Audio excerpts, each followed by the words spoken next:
बिस्मिल्लाहिर्रहमानिर्रहीम, अस्सलाम वालेकुम।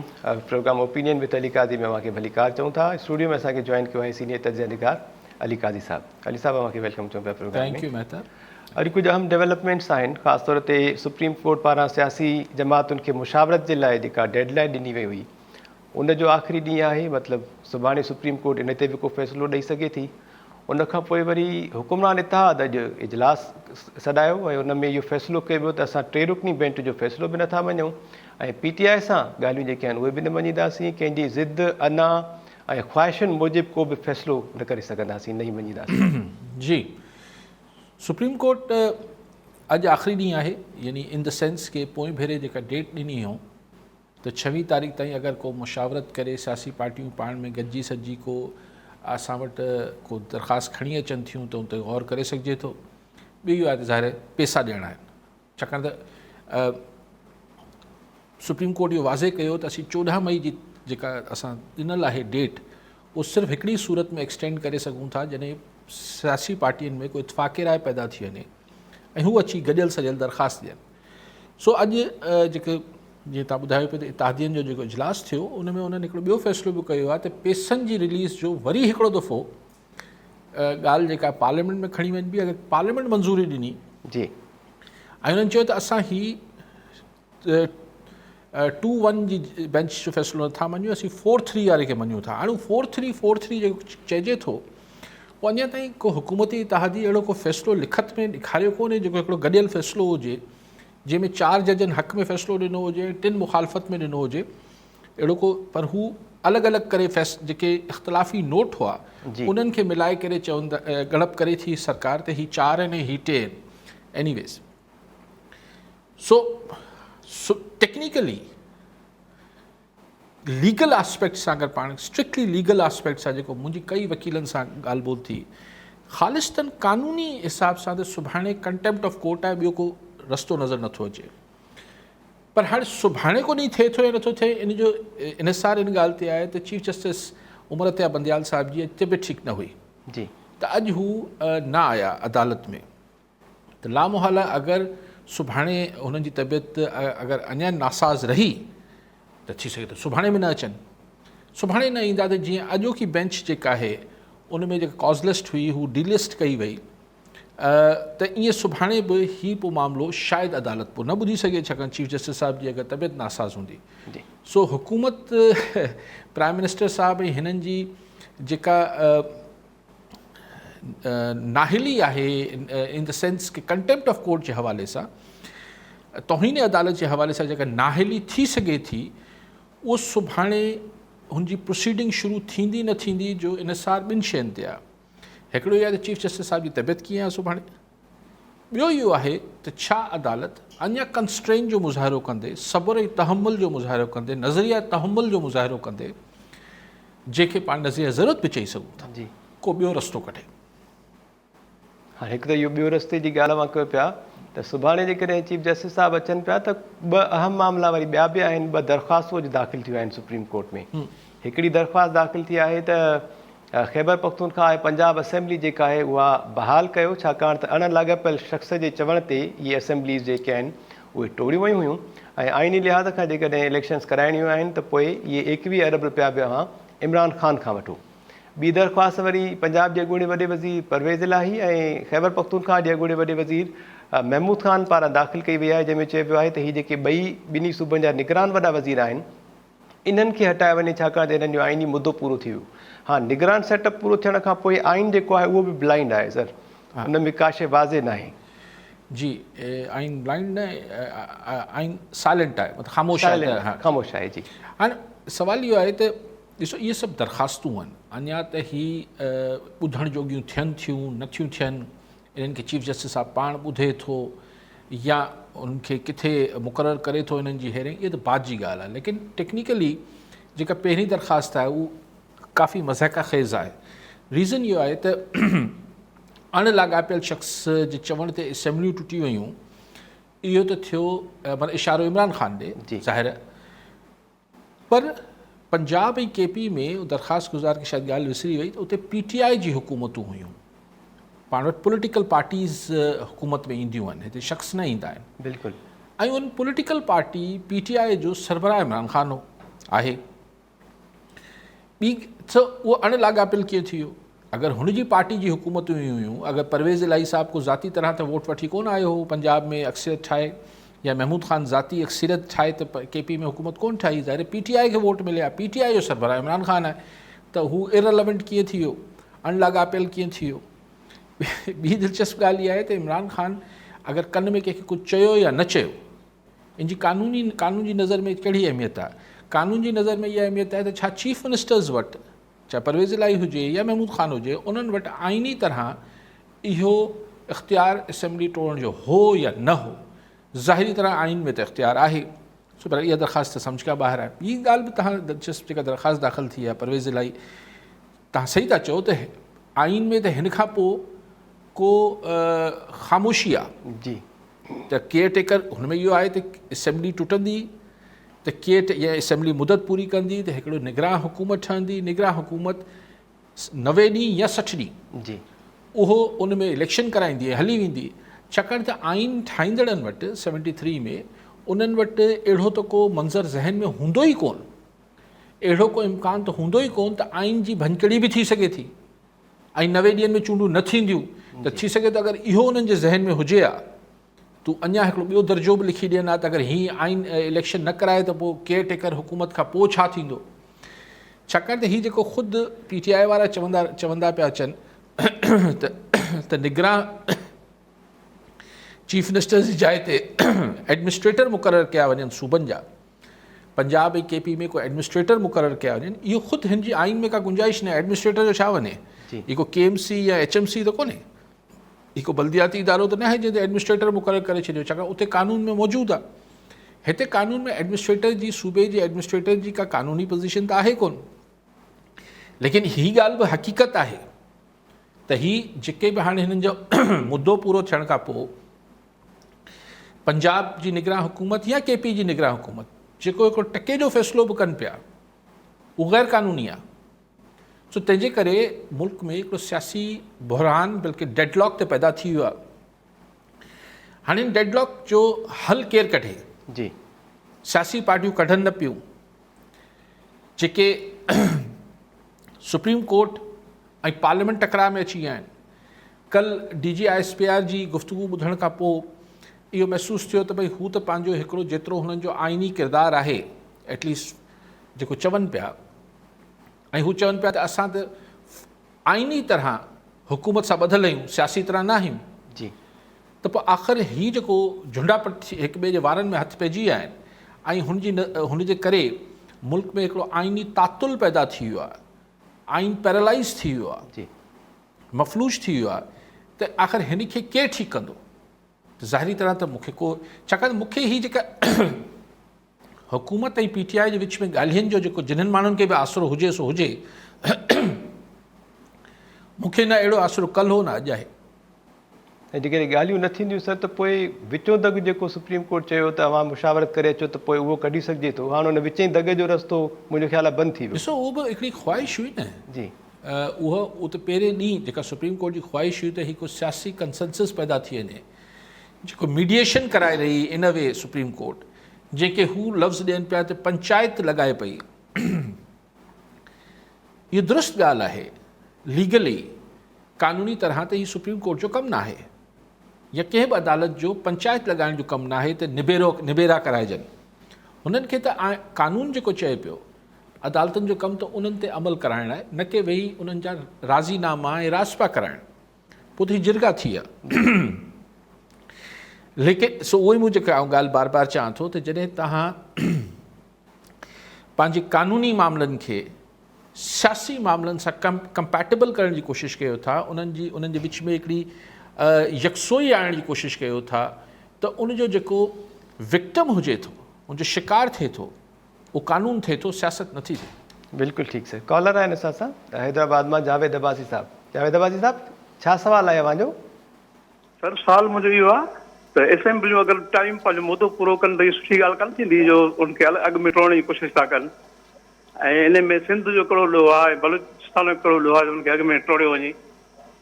अॻु में जॾहिं बि असेंबलियूं टुटंदियूं त चवंदा हुआ त टाइम पूरो न कयो, अॻु में टुटी वयूं, त सुठो न थींदो अगरि टाइम पूरो कनि असेंबली जो? इहो सवाल आहे। ठीकु आहे जावेद अब्बासी साहब। अब्बासी साहब, सुठो छा आहे ख़राबु छा आहे इहो माण्हुनि जी चॉइस आहे। जीअं हाणे मिसाल तव्हांजी हिकिड़ी चॉइस आहे त यार ही न टुटनि, मुद्दो पूरो करणु, हिकिड़ी चॉइस आहे न। अब्बासी साहब जी हिकिड़ी पसंदि आहे, ठीकु, फेयर ॻाल्हि। ईअं अगरि पाकिस्तान जी अक्सरियत माण्हुनि जी चॉइस हुजे त न टुटे, बिल्कुलु। पंजाब में चूज़ करे, पंजाब जे केपी जे माण्हुनि चूज़ करे जिन्हनि खे पार्लियामेंट में मोकिलियो, यानी पंजाब असेंबली ऐं केपी असेंबली में, त तव्हां असांजे ख़्वाहिशनि पटांदड़ फ़ैसिला कयो त पंजाब जी आवाम जी बहितरी में छा आहे या केपी जी आवाम जी बहितरी या बुराई में छा आहे, इहो तव्हां फ़ैसिला कयो। उते जेको हाउस ठहियो, उनजो जेको लीडर ऑफ हाउस थियो चौधरी परवेज़ इलाही थियो, हुते महमूद ख़ान थियो। हाणे आइन चए थो त चीफ मिनिस्टर अगरि टोड़णु चाहे त इहो उनजो इस्तेकाक आहे, डिस्क्रिशन आहे। हिन खे अब्बासी साहब चवाणी त सुठो थींदो या न थींदो, अगरि पंजाब जे आवाम खे परवेज़ इलाही यानी PTI जा, परवेज़ इलाही छा आहिनि, PTI जा इहे फ़ैसिला पंजाब ऐं केपी जे आवाम खे नाख़ुशि कंदा या हुननि खे हिकिड़ी न वणंदा, त ईंदड़ इलेक्शन में पंजाब ऐं केपी जो आवाम हुननि खे रद्द करे छॾे। जी, मिसाल तव्हां मुंहिंजी ख़्वाहिशनि या तव्हां मुंहिंजी मर्ज़ी पटांदड़ कमु न कयो या मुंहिंजी ॻाल्हि न मञो, त हिकिड़ी नेचुरल ॻाल्हि आहे, आईं तव्हां सां तालुक़ु न रखंदसि, त सुभाणे पंजाब ऐं केपी जो वोटर खे हक़ थींदो त हू PTI सां तालुक़ु न रखे। पर भाई साहब, हीअ त हुननि खे पाण छॾियूं न, ऐं हुननि खां माण्हुनि खां पुछी वठूं सुठो मूंखे छा थो लॻे, तव्हांखे छा थो लॻे। हिकिड़ी बिल्कुलु अहम ॻाल्हि आहे। हिन सां गॾु हिकिड़ी ॿी अहम ॻाल्हि आहे त आइन खे सुठो छा थो लॻे, उहा बि हिकिड़ी अहम ॻाल्हि आहे। पर हींअर छाकाणि त पंजाब ऐं केपी जी ॻाल्हि थिए पई, त इहो त हुते जे माण्हुनि खे फ़ैसिलो करणु ॾिजे।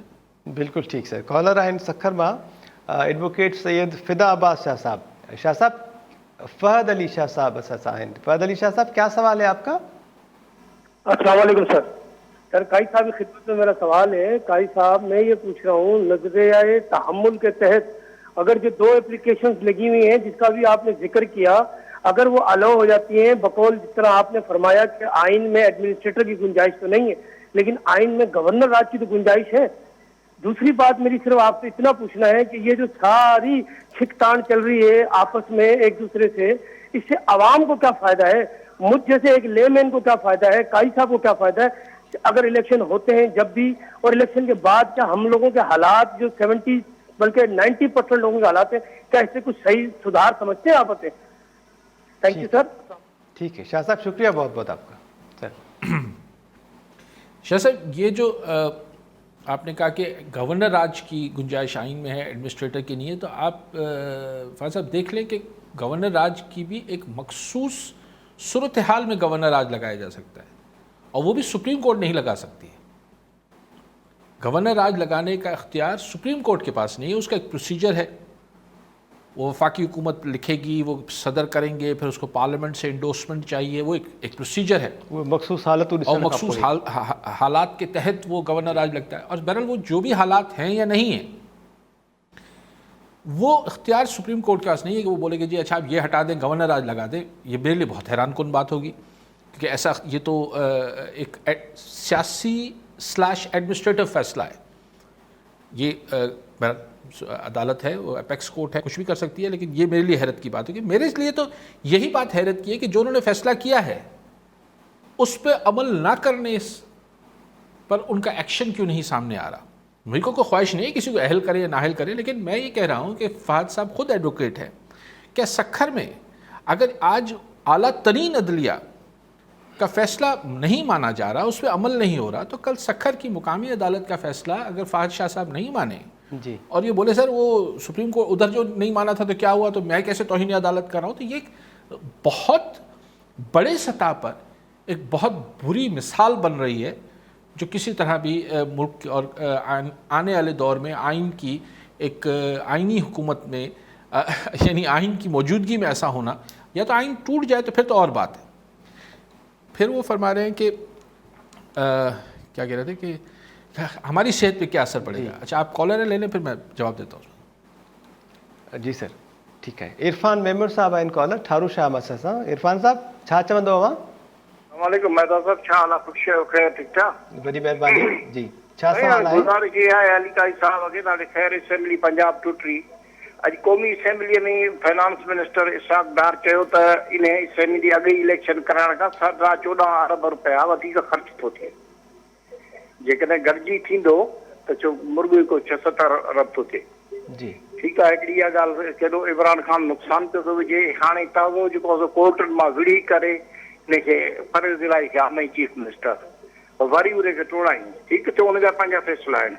साईं ॿी ॻाल्हि असां सां इहो आहे त अॼुकल्ह मां जेका अफ़वाह हलनि पिया त पाकिस्तान स्टील मिल जी 1400 एकड़ एराज़ी आहे जेका 4 करोड़ जे हिसाब सां खपाई पई थी वञे, जेका सिंधी जी ज़मीन आहे, वफ़ाक़ जी न आहे। ठीकु आहे जेकॾहिं भुट्टे साहब सर, स्टील मिल जी ज़मीन जे हवाले सां सोशल मीडिया ते ख़बरूं रहनि पियूं उन बाबति त चवनि। जी इरफान साहब त कंटिन्यू कजो। ठीक है इरफान साहब, स्टील मिल की ज़मीन की खपाई। फाज साहब की दूसरे सवाल का दूसरे हिस्से पर तबसरा कर लूँ कि आप फरमा रहे हैं कि जी इलेक्शन होंगे तो आम आदमी की सेहत पे क्या फ़र्क पड़ेगा और नहीं होंगे तो क्या फ़र्क पड़ेगा।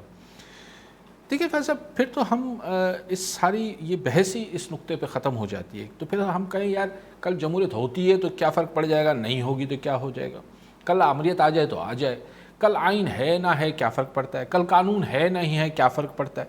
देखिए बात यह है कि एक उम्मीद तो रहती है ना कि जो ये एक इर्तिका है, एक जो डेमोक्रेटिक एक प्रोसेस है, ये आज नहीं हो सकता है हमारी आने वाली नस्लों के लिए एक इस मुल्क का एक बेहतर निज़ाम और ज़ब्त जो है वो एक बेहतर तरीके से जमहूरी अंदाज में चले। तो ख्वाहिश तो रहनी चाहिए ना, ख्वाहिश तो रहनी चाहिए कि हमारे मुल्क में भी रूल ऑफ लॉ आएगा जी। और तो वो तब अगर हम ये ख्वाहिशात से ही यानी हम नाउमीद हो जाएं अगर, तो ये भी तो कोई एक मुस्बत रवैया नहीं होगा फाज साहब। कि फ़र्क तो मैं आपसे इत्फाक करता हूँ, आप कहते हैं 90% लोगों को फ़र्क नहीं पड़ेगा, मैं कहता हूँ 99% लोगों की सेहत पे कोई फ़र्क नहीं पड़ेगा जी। लेकिन बहरहाल ये प्रोसेस है। क्या हम इस वजह से नाउमीद होकर और कहें ठीक है जी हटा दें जमहूरियत, तो फिर तो फारिग कर दें सबको, बादशाह लगा दें, यार ये बादशाह हट जाएगा तो क्या फ़र्क पड़ेगा, उसका बेटा आ जाएगा। होता है ना बादशाह में क्या फ़र्क पड़ता है, एक बादशाह मरता है उसका बेटा या छोटा भाई आगे बादशाह बन जाता है, तो आवाम की सेहत पर कोई फ़र्क नहीं पड़ता। लेकिन जमहूरियत में ये उम्मीद और तवक्का लगाई जा सकती है कि शायद कभी कोई अच्छे हुक्मरान भी आ जाए, और दुनिया में ऐसा ही हुआ है। ये जो सारा यूरोप है या हम मुख्तलिफ मुल्क देखते हैं उसमें एक प्रोसेस में बेहतर लोग भी सामने आते हैं। साईं चयो त एतिरो नुक़सानु थी वेंदो अगरि इलेक्शन कराईंदा, ऐं इसाक डार साहब फरमाइनि पिया। सही ॾिसो पीपल्स ओपिनियन, हाणे मिसाल तव्हां ही सेंसस कराया जी, केतिरा 50 अरब रुपया अलाए केतिरा ख़र्च कया अथनि, जेको तकरारी आहे नी तकरारी रहणा आहिनि, तव्हां ॾिसी वठिजो ॻाल्हि में साहब, त 50 अरब रुपया ॻाल्हि इहा, लेकिन करण त ज़रूरी आहिनि न। इन साॻी रीति माण्हू छा था चाहिनि त हुननि ते कहिड़ा हुकुमरान हुजनि, इहो ॼाणणु जमहूरियत जो बुनियादी नुक़्तो आहे। बैलेट अगरि ना आहे, फेयर बैलेट ना आहे, त पोइ जमहूरियत ना आहे, पोइ ॿियो कुझु चई सघो था, तव्हां को हाइब्रिड सिस्टम चई सघो था, तव्हां को ॿियो हुनखे नालो ॾेई सघो था। सो अगरि तव्हां चओ त यार वोटनि ते हेतिरो ख़र्चु अचे पियो, तंहिंजे करे हाणे पोइ त सही, उहो जेके ज़ियाउल ऐं मुशर्रफ जा दौर अचे हरूभरू माण्हुनि खां वोट इलेक्शन, ग़रीब मुल्क आहे, एॾा इलेक्शन कराए छा कंदासीं, 10 साल इलेक्शन न करायो, 20 साल इलेक्शन न करायो, इहो त को आर्ग्यूमेंट ना आहे। सो मुंहिंजी नज़र में इहो को आर्ग्यूमेंट ना आहे त ही हेतिरा ख़र्च वधीक थींदो। डार साहब आयो त डॉलर जेको आहे उहो मुंहिंजे ख़्याल डार साहब जे दौर में, डार नॉमिक्स जेका कई अथसि जी, इन ई दौर में मुंहिंजे ख़्याल आहे त कुझु न त 50-60 रुपया त डॉलर वधियो हूंदो, 60 रुपयो त किथे ई न वियो आहे। हाणे त 55 या 60 रुपयनि खे तव्हां असां वटि अगरि 100 अरब डॉलर असां ते हिन मुल्क ते कर्ज़ो आहे, थोरे लिखे 100 अरब डॉलर असां ते कर्ज़ो आहे, 100 अरब डॉलर 50 सां तव्हां 50 सां ऐं 60 सां मल्टीप्लाई कयो, पोइ वरी कैलकुलेटर ते खुटी पवंदा, उहो ख़ैरु आहे। सो ऐं चलो आउं हुनजी कारकर्दगी ते न बि तबसरो कयां, ऐं इहो चवां थो ॾिसो इहो लॉजिक ग़लति आहे।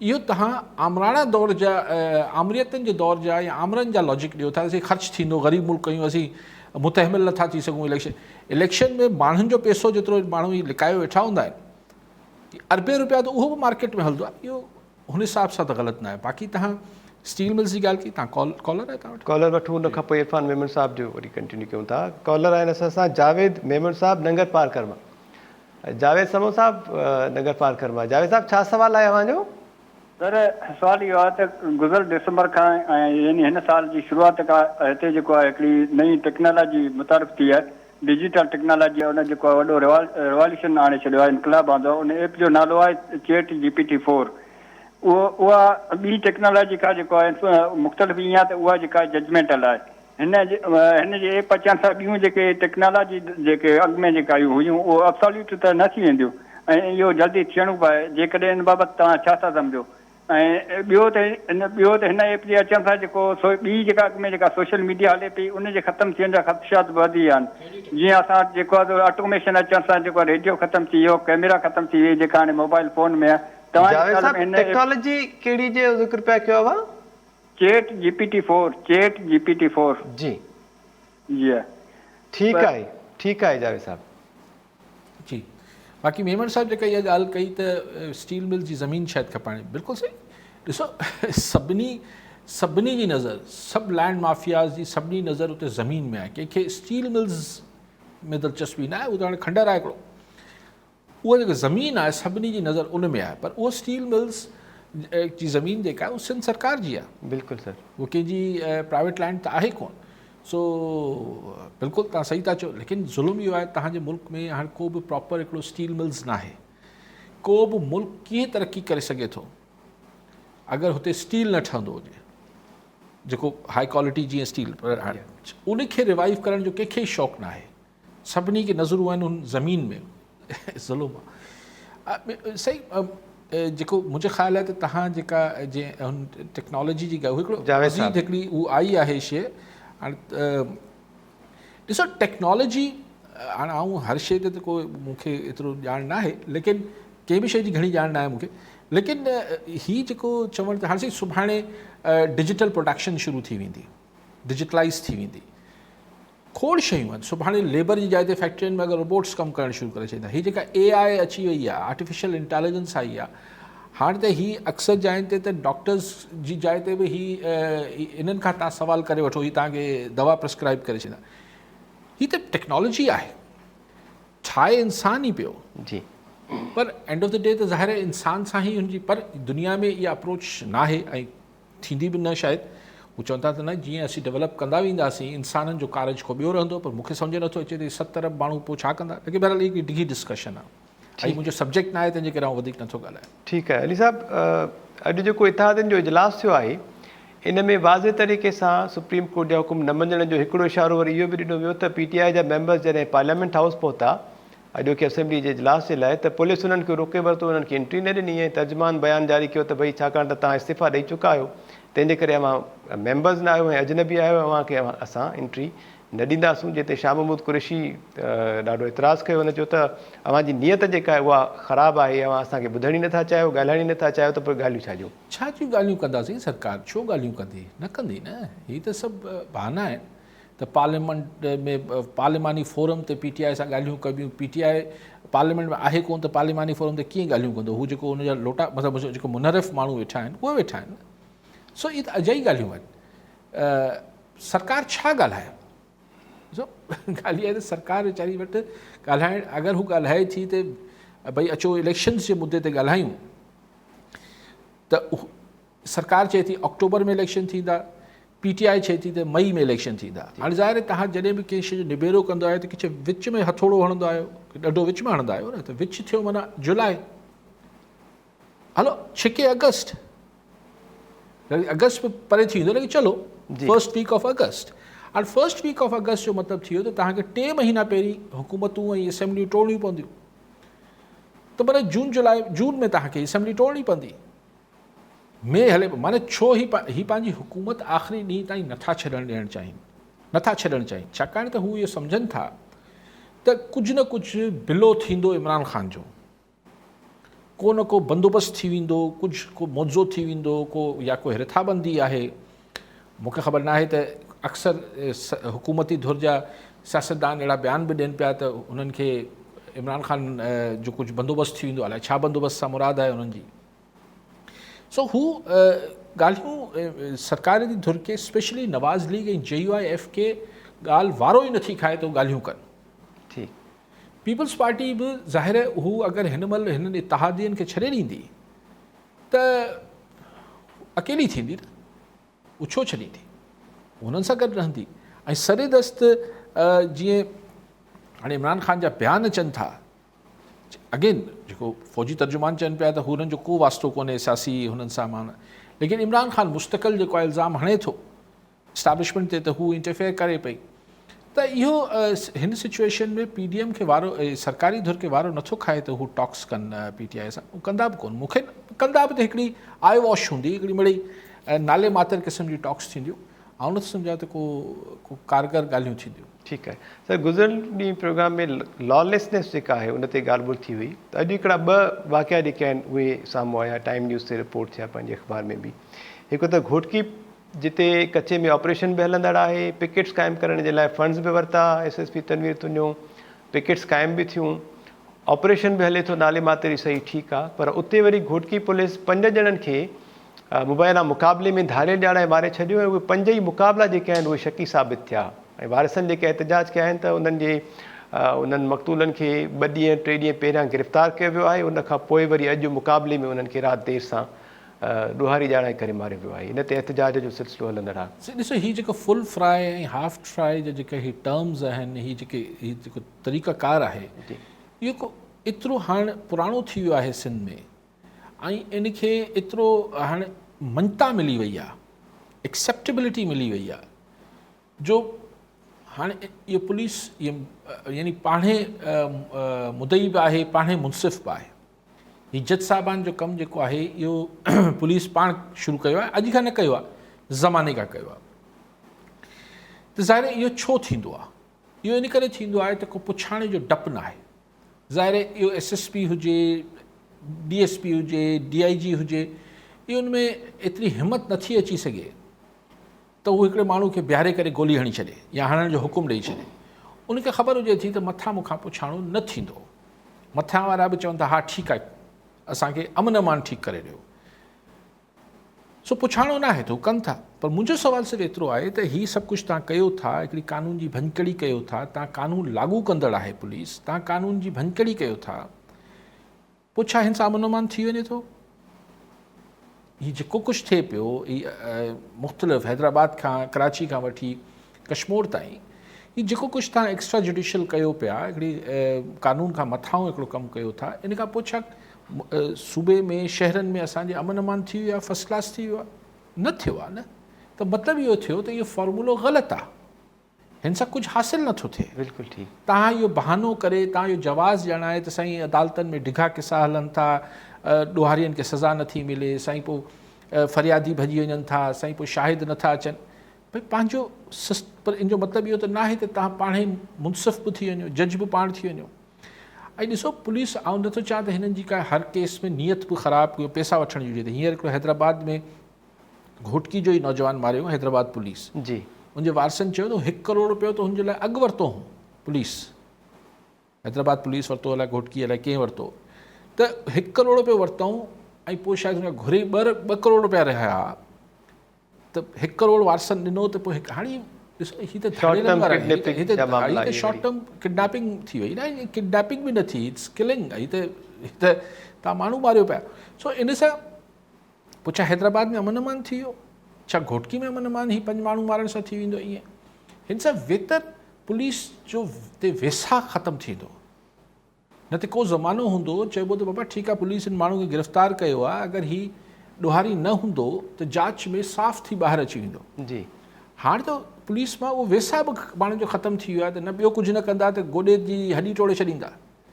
अच्छा, हिन में बि वरी पुलिस जा पैसा फिक्स थियल आहिनि, अगरि हुननि खे पैसा ॾियो त हू गोली गोॾे में सिधी न हणंदा, ढकणी न टोड़ींदा, नी कैप जंहिंखे, हू साइड में मसल में गोली हणनि था, त जीअं थोरे ॾींहंनि खां पोइ वरी हमरा ठीकु थी वञे। ऐं पैसा न ॾिबा त हू हुनजी नी कैप में गोली हणी छॾीनि था, जंहिंखां पोइ उहो माण्हू सॼी ज़िंदगी मटकाए थो। त चवण या मुर्गो माण्हू मारे छॾनि, इहो को हिन सां कुझु एतिरे सालनि खां ई धंधो हले थो पुलिस जो, हिन सां कुझु अॼु ताईं हल त कुझु न थियो, अमन अमान त न थियो। बिल्कुलु ठीकु सर। हिकु पासे अहिड़े क़िस्म जा शकी जेके मुक़ाबला इहे साम्हूं अचनि पिया, ॿिए पासे वरी अॼु पुलिस हिकु मुगवी जी बाज़ाबी जे लाइ वई, जंहिंमें पुलिस बि हुई, उन सां गॾु वरी एंटी टेररिज़म फोर्स बि हुई। पर थियो छा, जो धाड़ेलनि जॾहिं काउंटर अटैक कयो त पुलिस जे ASI समेत 6 एहलकार शहीद थी विया। जैकोबाद जे भरिसां मौलादात जागीर वारो को इलाइक़ो आहे, उते इहो इंसिडेंट थियो आहे ऐं पुलिस जो नुक़सानु थी पियो।